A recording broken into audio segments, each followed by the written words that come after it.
Hello and welcome to Study IQ. I am your friend Rahul Saigaonkar, and today we are going to talk about drones. Recently, the government has taken a huge step. You can see the news here. India bans import of drones. So in this video, we'll understand why the government has taken such a step. Because when we talk about drones or the unmanned aerial vehicles, they are becoming prevalent by the day. You can see in your everyday life also. For example, you just go to a wedding ceremony where the wedding function is going on. You will see a cameraman is using a drone to capture the pictures. So by that itself, we can anticipate drones or the unmanned aerial vehicles, and their usage is going to grow more and more. In this video, we'll understand the importance of drones and the forecast of the drone business, because there have been many reports which have clearly highlighted there will be exponential growth of the drone business by 2030. Now, if that is the scenario, India has understood that opportunity. And that is why they have banned the imports. Why? Because we want our domestic market of drones to grow.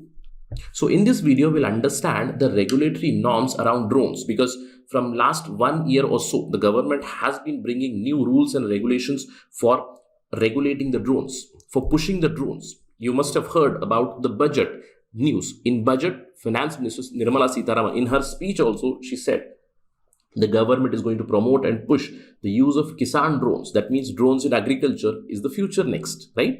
So we'll understand what are the steps that the government has taken and why this ban, what are the rules and regulations regarding this ban also in this video. So to get to know all those things, stay with me on Study IQ. And if you're preparing for UPSC Civil Service Examination or State PSC Examination, just visit studyiq.com, or you can download the app from Google Play Store, where you'll get all the information about us. Right, let's begin. Let's talk about drones. I don't need to tell you about the applications of drones. As I told you, drones are prevalent these days. Their applications are many in different fields. For example, for emergency services and disaster recovery, we can use it. We can use it for e-commerce, right? Amazon, Flipkart, they are trying to use drones to deliver things at your home. I don't need to tell you about the military use of drones. We have all seen the Jammu attack, the attack on the Jammu airport through drone itself. So drones have been weaponized. Although that should not be the norm. Drones have a lot of application in our day-to-day life for providing security services. In agriculture, as I told you, Kisan drones are being promoted for environmental management, for protection of wildlife and plants. We can use these drones. For urban planning, they can be used. For media and communication, I give you an example of a photographer using a drone to take pictures in your wedding ceremony, wedding function. They can be used for entertainment and recreation. A lot of applications are there. Apart from the military application, of course, apart from the surveillance and reconnaissance. So drones are going to grow. And that has been told also. By whom? By IAS Research. It's an advisory and research group who have told that the global drone market is currently dominated by US, China and Israel, and it will touch 28.47 billion. In fact, its combined annual growth rate of 8.45 would be observed from 2019 to 2029. So in the upcoming 10 years, drone market is going to grow immensely. Asia Pacific is expected to showcase the highest growth, and India is one of the big markets. As of today, India has a global share of 4.25% in the drone market. It is going to grow. As of now, we are focusing more and more on military grade drones. India is the third largest importer of military grade drones with a market share of 6.8%. So we import a lot of military grade drones as of now. But now India is pushing to develop drones inside our country to become Atmanirbhar in terms of drone development. Right? So let's talk about what is the forecast for India. According to FICCI, India's drone and counter drone market potential is about $40 billion by 2030. In fact, the BIS research has said that India's drone market in 2021 was about $1.21 billion, and it is going to grow. It is going to go in positive. I told you by 2030, our potential is about $40 billion. And the government understands it. The government has brought various rules and regulations, especially from last year, from 2021, to push and promote the drones. See, in August 2021, the Ministry of Civil Aviation notified liberalized drone rules. Now here, they brought some rules and regulations where you can register your drones, the rules and regulations for flying drones, all these things were brought. A lot of clarity was brought with respect to green zones, red zones, and the other zones for drone flight. Later on, in September 2021, the government expanded the PLI, Production Linked Incentive Scheme, towards drones and drone component. Now, this clearly shows that India is pushing for Atmanirbhar in drone production. Atmanirbharta in drone production, I must say. Here, see, thanks to the new rules and incentives in September 2021, the drones and the drone component manufacturing industry will see an investment of over 5,000 crores in next 3 years. You can see the numbers here. The drone manufacturing is expected to generate about 10,000 direct jobs in India over the next 3 years. So we can see the government rules and regulations trying to promote more and more drone and domestic production of drones.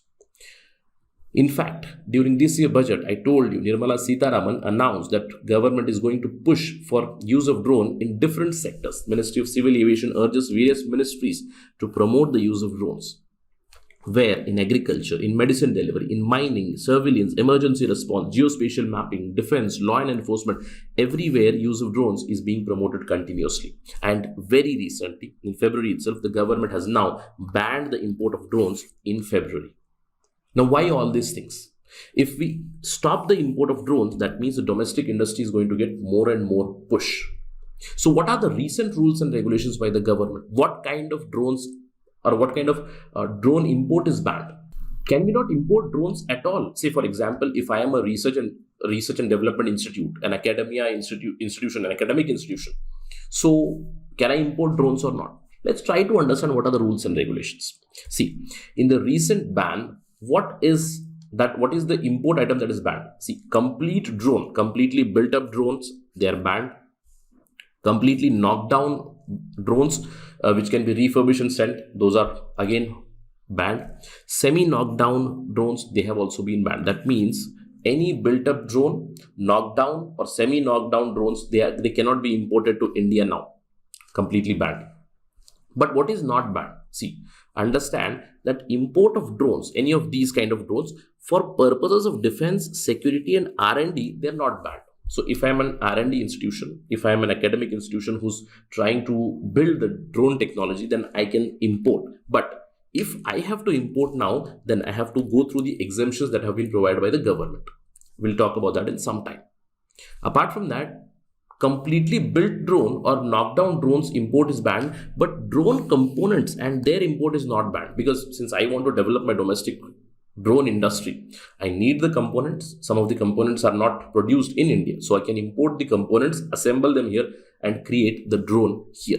So please understand, completely built up drones are banned, but drone components are not banned. So who can import as of now? As I told you, government entities can import drones. Educational institutions, government recognized R&D entities will be allowed to import drones which are completely built up, which are knocked down or semi knocked down or completely knocked down drones. They can be imported subject to authorization from Directorate General of Foreign Trade. Now they will give rules and regulations, and they will talk to concerned ministry, and then the approval would be given for import of these drones to R&D labs, to other institutions, educational academic institutions. Please also remember, if I'm a drone manufacturer who is seeking import of drones, because I want that drone, I want to understand the technology for research and development, then drone manufacturers can also import through the same route. That means they have to get permission from Directorate General of Foreign Trade, who will provide the inputs based on consultation with the relevant ministry, and eventually authorization will be given to you for the import of drones. So as of now, the rules stand like this. There is a ban on completely built up drones to be imported, completely knocked down drones to be imported, semi knocked down drones to be imported. These completely built drones cannot be imported, but drone components can be imported by any producer. But for R&D purposes, you can import drones still, but you have to get permission from the Ministry and Director General of Foreign Trade. That's the status as of now. So you have seen in the last 1 year or so, the government is pushing for domestic production of drones more and more. That is the situation as of now. If there is any development over this, we'll talk about that again on Study IQ, but that is it right now in this discussion. Thank you for watching this. Jai Hind.